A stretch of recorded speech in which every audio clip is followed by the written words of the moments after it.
crypto is macro.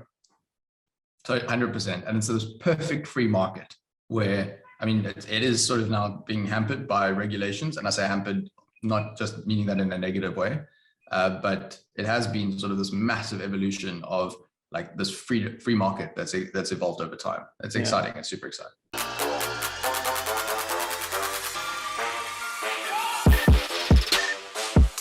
All right. Good morning, Sean. Welcome to another week of Crypto Weekly. How are you doing?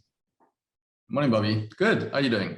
Yeah, very good. For the viewers and the listeners out there, moved house, got married. It's been a very turbulent October, but ready to hit the road running again and diving into our conversation. So I'm pretty stoked. Yeah, I missed the blue background a little bit. I won't lie. It might come back. Don't worry. It's still early days. Nice. Nice. Yeah. So cool. So yeah, we want to pick up the pieces, and last week we spoke a lot about the market cap, how it was growing and everything. And this past week, there were reports that it hit the 3 trillion mark. Are you aware of that? And what's your thoughts? It has, yeah. I mean, how's this for a statistic, right? I mean, I was speaking on another podcast about 2 days ago about the growth of the crypto market. And there's so many people that are just unaware of how big this is. So the South African JSE, the largest exchange in South Africa, and the largest exchange actually in Africa, that has $1.1 trillion worth of company value sitting on it. So that includes Naspers, Woolies, go through all, I think there's about 300 odd companies there. All of those companies have about a $1.1 trillion market cap.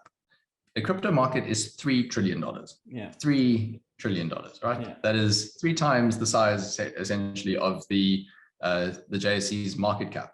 Go and then factor in all the privately held companies in South Africa. So every company that you have in South Africa, and you're looking at roughly around another 1.5 trillion in unlisted companies that exist. So that means you've got $2.5 trillion worth of company value sitting in South Africa. And remember, companies employ people, they pay their salaries. They are the economic value creating machines. Yeah. And you've got in the crypto market, which in total is then about 0.5 trillion dollars, by the way, not trillion rand, 0.5 trillion dollars larger than the South African public and private sector markets. How crazy is that? That is huge, right? It is huge. I think there's a lot that I can kind of tap into that on that conversation, because part of what I wanted to talk today about is exactly that. I mean, if you take the South African, all right, whether they, a 30-year-old, or now what I'm starting to realize is the older generation, we're looking at the boomers that are kind of looking at this and are getting exposed to crypto and its returns. When Bitcoin goes up 10%, I mean, who doesn't want to pay attention to that, right? So there's this move to it.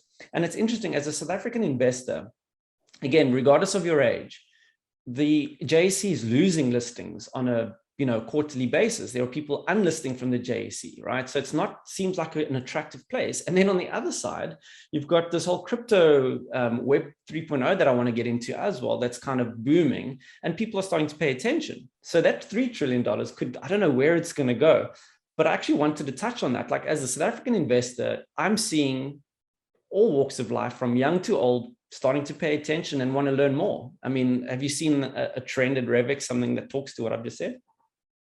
Yeah, crypto doesn't feel as odd to a lot of people anymore. This idea of having some tangible, item that you can touch that exists and that has value, that's changing. The idea now is, okay, well, an influencer with 30,000 followers has value because they're able to reach out to those 30,000 followers. WhatsApp, Instagram, Facebook, the whole entire Meta company now has value, right? Because they've got billions of users that use their platforms. That's intangible. Intangible value makes Coca-Cola, Unilever, all these big brands. That intangible value is tangible, really. It's something that people have value in or apply value to. And I think that's now coming around in the crypto space. They can be like, oh, wait a second. The idea of having digital money and I guess a store of digital value that is not tied to a country makes sense, like totally. And if you start looking at like the trends, I mean, go and speak to anyone. Say, would you rather own US dollars would you rather own rands? People say US dollars. So then you've got this like gradual drain that happens out of US dollars, out of rands and into US dollars over the longer term.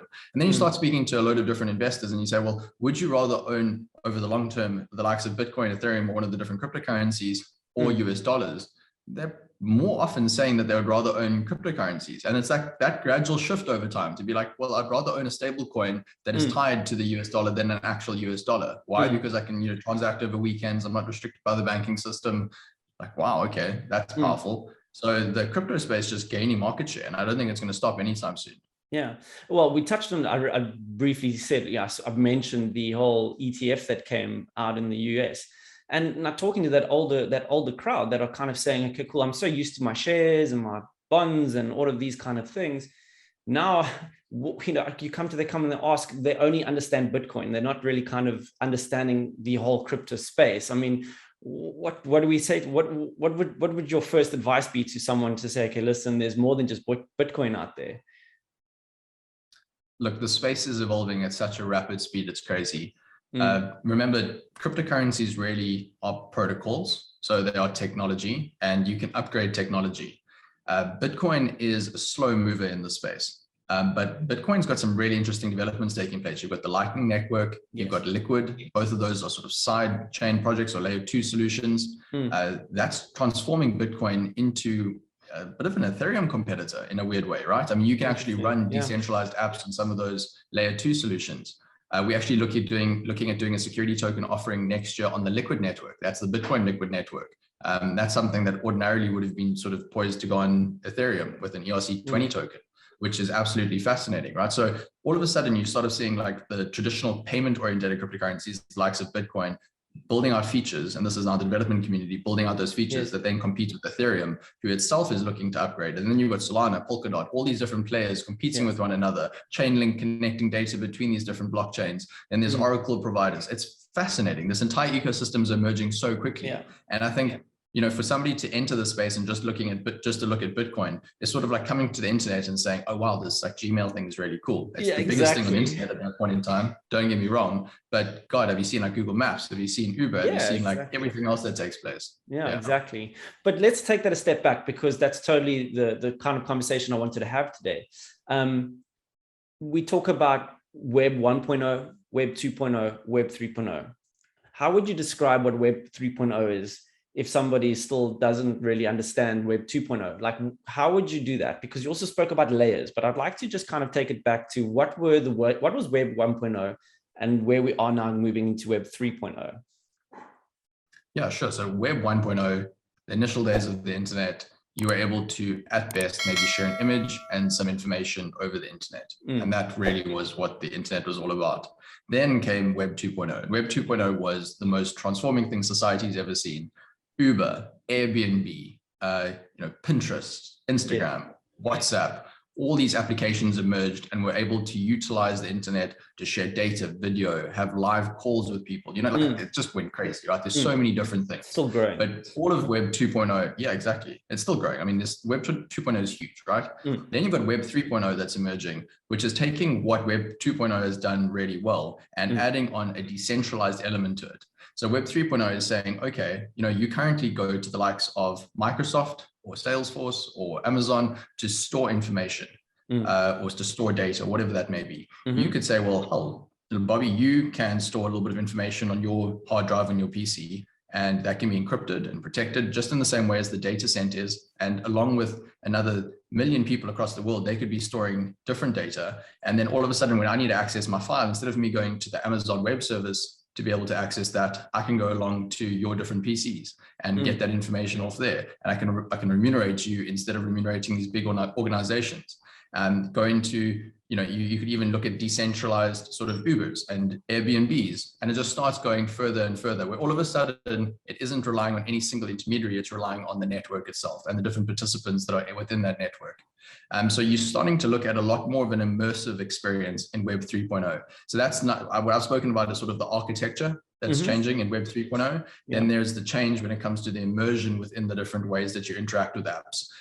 Web 2.0 was very 2D. with Yes. a 3D maybe like appeal. Web 3.0 can go into now an immersive experience. You potentially in the future would be able to have a video conference with somebody using a virtual reality headset or an augmented reality headset where that person feels like they're in the room with you.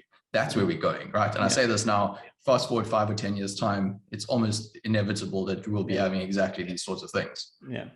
And that speaks again to Facebook's move. I don't want to keep airing that story, but the point is that Facebook have been looking into VR and AR for a couple of years now, getting into that immersive space, because yes, exactly that. I mean, if you think about real estate, how people now are viewing real estate through goggles. I mean, you could get Airbnb and check your Airbnb before you book it through a 3D lens. I mean, so yeah, Web 3.0 is it's only the start, right? So thank you for that explanation. Then the second thing is, I always hear about layer 1, layer 2.